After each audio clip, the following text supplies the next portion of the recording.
안녕하십니까. 박준선 노후의 날들 유튜브 채널에 오신 것을 환영합니다. 오늘 영상은 은퇴하면 겪게 되는 적응장애 문제와 대응 노력이라는 주제를 가지고 말씀드리도록 하겠습니다.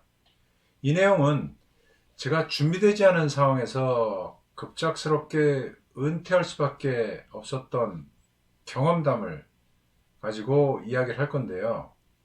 이에 은퇴 준비를 하면 어떻게 좋을지에 대해 고민하고 계신 분들은 참고하셔서 은퇴 후 노후의 삶을 살아가는데 지혜로 활용될 수 있기를 바랍니다.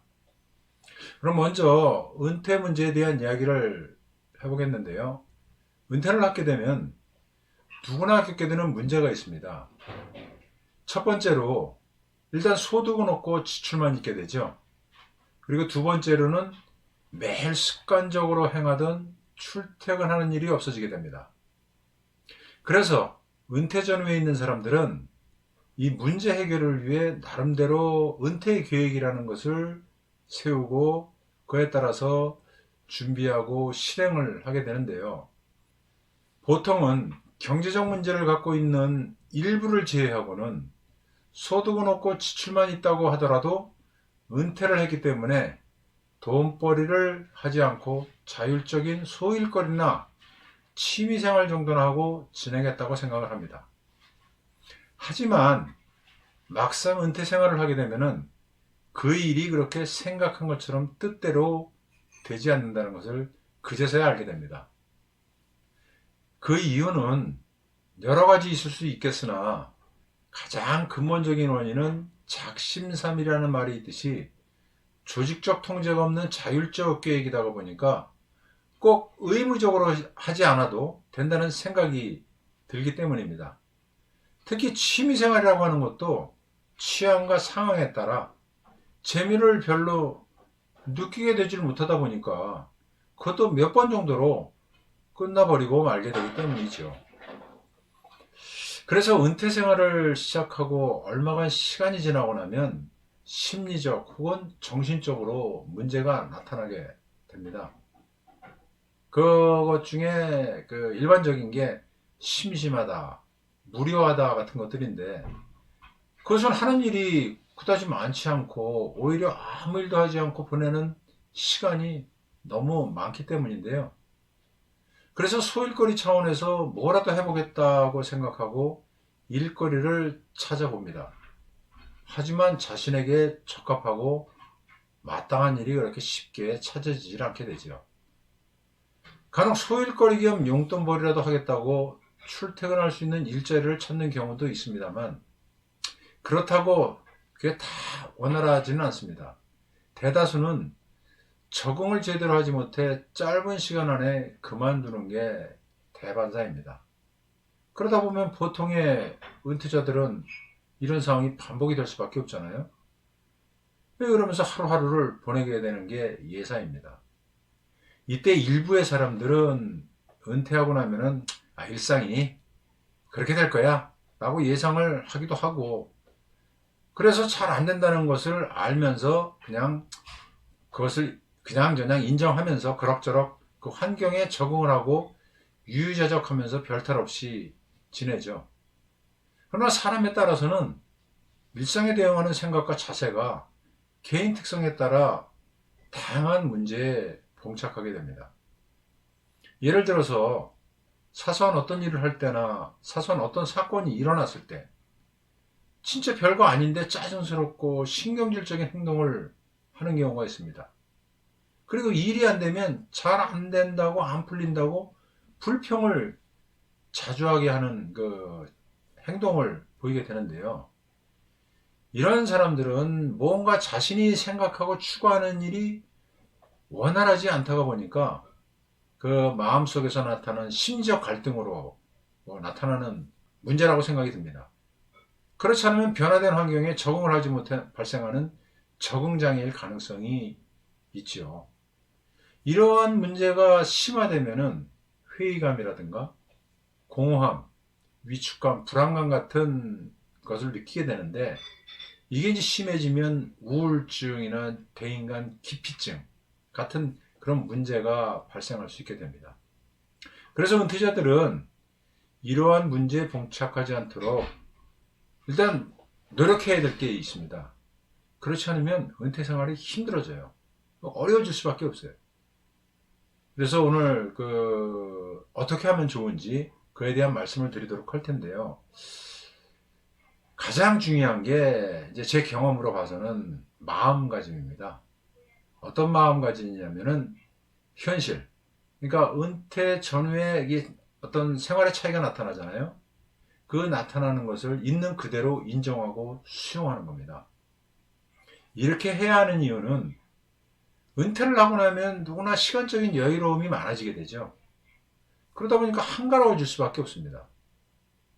이러한 상황이 처음에는 당분간 쉬어야겠다는 생각을 함으로 인해서 별 문제가 이제 아니었는데 시간이 흐르면서 지속되면은 그때부터 마음적으로 이거 허송세월 보내는 거 아닌가? 라는 생각이 들기 시작하죠. 그러면서 심심함 혹은 무료함이 생겨나기 시작하고 급기야는 내가 왜 살지? 이렇게 살면 안 되는데 뭔가 일을 해야 되는데와 같은 생각을 하면서 조급한 마음이 들기 시작합니다. 그래서 나타나는 게 이제 자아 정체성에 대한 문제의식. 이게 이제 생겨나게 되면은 무기력감, 불안감 이런 거로 발전할 수 있게 되거든요. 물론 모든 은퇴자가 그렇게 되는 건 아닙니다.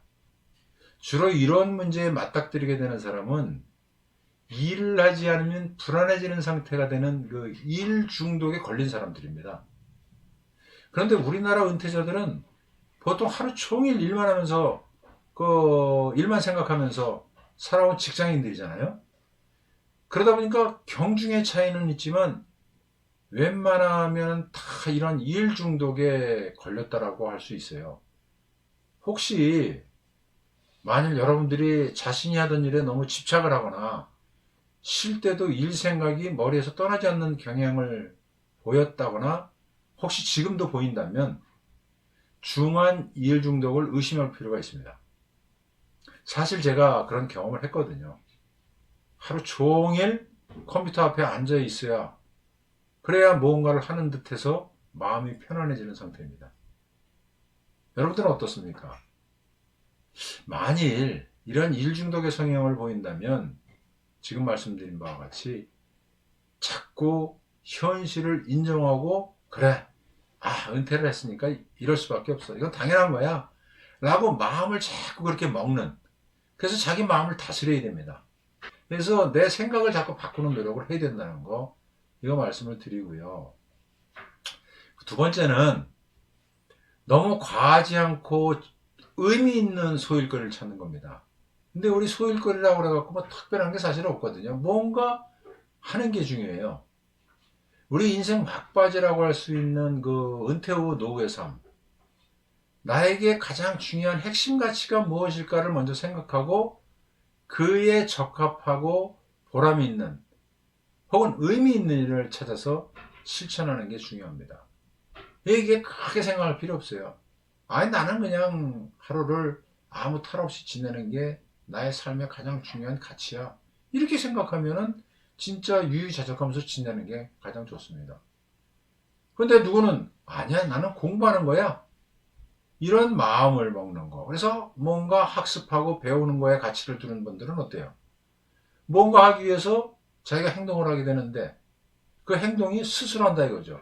그래서 이런 핵심 가치를 갖게 되면은 능동적 행동을 하도록 동기부여를 만들어줍니다.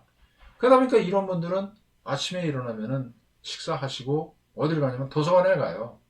그래서 책도 보다가 또 이게 지루하다 싶고 재미없다 싶으면 그냥 또 들어와서 또 책을 한 권 빌려갖고 들어와 집에서도 보기도 하고. 그래서 이런 평생학습을 위한 노력과 실행 같은 것을 스스로 하게 된다 이거죠. 즉 이 말은 무슨 의미냐면 자기의 핵심 가치가 무엇인가를 생각한 다음에 소일거리를 찾는 게 중요하다는 거죠. 그러면은 그 삶을 활력있게 만들어줍니다. 그리고 어떤 문제가 발생하지도 않겠지만 문제가 발생되면 자주적으로 그것을 해결할 수 있도록 또 해줍니다. 어떤 목표가 있을 경우에는 그 목표를 달성할 수 있도록 행동하게 함으로써 성과에 대한 성취감을 느끼게 되기 때문에 심리적으로나 정신적으로 별 문제가 없게 되죠.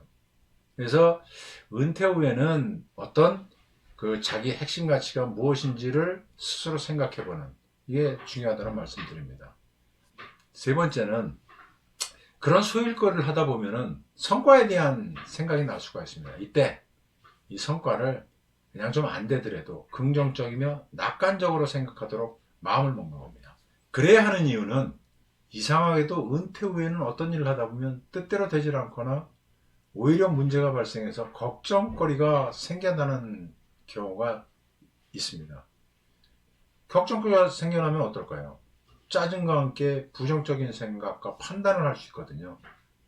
그럴 때 그러지 말고, 그러한 것조차도 이거 당연한 거야, 그냥 받아들이고 잘 될 거야, 긍정적이며 낙천적이고 낙관적인 생각을 하자는 겁니다. 예를 들어 이런 경우가 있어요. 운동을 열심히 했는데 건강에 문제가 있다. 그럼 걱정이 생기는 거 아니에요? 이럴 때 병원을 자주 갈 수밖에 없게 됩니다. 그러면은 병원 가는 것 자체도 하나의 소일거리다. 쉽지 않겠지만 이런 쪽으로 마음을 잡고 먹어야지, 불안해하고 초조해하면은 괜한 그 마음의 상처, 이런 거 받게 됩니다. 이게 걱정이라는 것 자체가, 우리 어니 젤린스키라고 하는 어떤 연구 결과가 있는데요. 걱정의 40%는 절대 현실로 일어나지 않는다고 그러네요. 그리고 30%는 이미 일어난 일이기 때문에 걱정할 필요 없고요. 22% 정도가 사소한 고민이랍니다. 그냥 대수롭지 않게 넘어가야 된다는 얘기죠. 그리고 4% 정도가 진짜 자신의 힘으로 어쩔 도리 없이 일어나는 일이기 때문에, 근데 그 4%는 뭐 내가 바꿀 수 있나요? 바꿀 수 없는 일이라고 생각을 하는 거. 그래서 걱정 안 하고 지내도록 해야 된다. 그래서 긍정적으로 생각하자, 낙관적으로 생각하자 하는 말씀을 드리는 겁니다.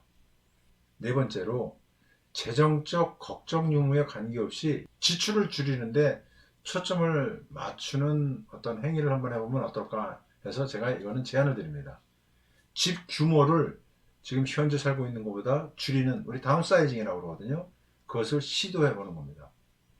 물론 여기서 경제적 여유가 충분한 분들에게는 별 의미가 없다고 생각할 수 있습니다. 보통의 직장 생활을 해왔던 분들이라면 소득은 없고 지출만 있는 노후 생활을 하는데 어떤 재정적 편안함과 안정, 이거 뭐 별 문제는 없을 수 있겠습니다만, 그렇더라도 여유를 갖기 위해서는 집 규모를 줄이고, 어차피 두 식구 살게 되지 않습니까? 자녀들 다 출가시키고, 그러다 보면은 두 식구 살 수 있는 공간적 여유로움 같은 것도, 넓으면은 그거 감당하기 어렵거든요. 그래서 다운사이징을 할 때 그냥 다운사이징을 하게 되면 이사라는 걸 해야 되잖아요. 새로운 환경이 바뀌게 됩니다. 환경이 바뀌게 되는 거예요. 새로운 환경에서 살게 되는 거예요.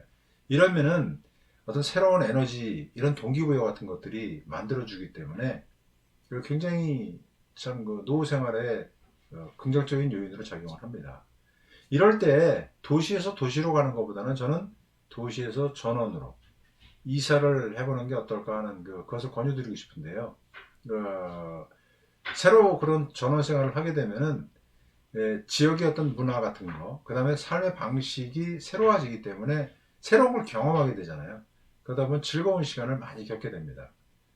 그래서 그 시골살이 같은 경우 이웃과 교류 활동도 아파트와 다르게 이루어질 수 있기 때문에 여러 가지 편안함과 즐거움, 대인관계 속의 즐거움도 줄 수가 있습니다. 물론 이제 대인관계에 대해서 좀 기피증은 아니더라도 좀 불편하신 분들도 계시거든요. 그런 분들은 좀 조심스럽긴 한데요. 내 성격이 그렇지 않다, 그러면은 그것도 좋은 방법이 아닐까. 그래서 검토하셔서 실천해 보시길 바라고요. 그리고 이제 문제가 다섯 번째로, 심각한 부부 갈등이 예견됩니다. 이제 이런 경우는 왜 그러냐면은, 같이 있던 시간이 그렇게 많지 않았는데 갑작스럽게 이제 부부가 같이 있는 시간이 많아질 수밖에 없거든요. 이럴 때 우리 커뮤니케이션, 소통의 문제가 발생을 하면서 심한 갈등으로 변화될 수가 있는데, 이럴 때 조심하는 거, 상대 이해하고 존중하는 태도를 보인다면은 우리 이제 말할 때죠. 그런 언행을 해본다고 이제 자신이 이제 생각하고 노력을 한다면은 큰 문제는 없을 텐데, 이 부부 갈등이 심화되는 것은 그 오해 같은 데서 오는 거거든요. 이제 평상시에 커뮤니케이션 스킬에서 이제 오는 문제라고 보여집니다. 그렇지 않으면 개인이 가지고 있는 고집과 아집, 이 독선적인 자기 주장 같은 이런 것 때문에서 오게 되는데, 심한 경우에 이제 이혼이니 결혼이니 이런 얘기가 나오잖아요.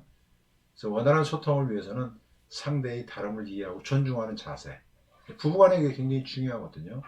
그러다 보면은 뭐 그 문제 없이 애래 부부애가 더 좋아지는, 그래서 행복한 갈등 없이 살아가는 그런 그 가정이 될 수 있다, 이런 말씀 드립니다.